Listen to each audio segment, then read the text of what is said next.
তোরা কতবার বলবে যে আমার চশমাটা হাতে দিবি না লেটের কথা বুঝতে পারবি আর কাজ যে মুখ দেখে আমি কোম্পানিতে চাকরি নিতে এসেছি নু সহ্য হয় না আমার আর।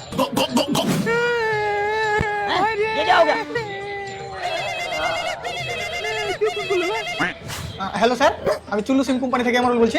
আপনার সিমের রিচার্জ শেষ হয়ে গেছে। এটা আমার সিম লয়, যার সিম শেয়ার বাইটা নাই। ও সরি স্যার। সরি? এই তুই সরি কেন বললি? কালু ওতে খুনি পাইলেছি। খুনি? আরে স্যার খারাপ লাগলো বলে সরি বললু। তো তুই কি করে জানলি ওর রিচার্জ শেষ হয়ে গেছে? আর নাম্বারই বা কোনটা পারলি? কারণ আমি কোম্পানি থেকে কথা বলছি।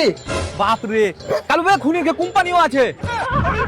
আবে আবে খুনি লয় আমি, যে টপকে গেছে ওই যে সিমটা ব্যবহার করতে ওই সিম কোম্পানি থেকে কথা বলছি আমি। তো তোর কে কোম্পানি সিমের কাছে কি করে এলো? তুই চিনিস কবে থেকে একে?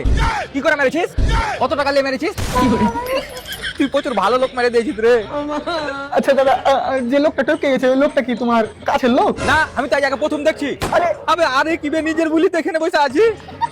দেখুন স্যার, ওই সিমটাতে যদি রিচার্জটা করেন সিমটা চালু থাকবে। হ্যাঁ, আমি এদিকে সিম চালু করে রাখবো, যার সিম তাকে তো বন্ধ করে দিয়েছিস। আমার ইস্তমাটা নিয়ে যা স্যারকে জমা দিয়ে স্যারের কুক্তিতে ভরে দেখা সালা আমি চাকরি করবো না, জেল হয়ে যাবে।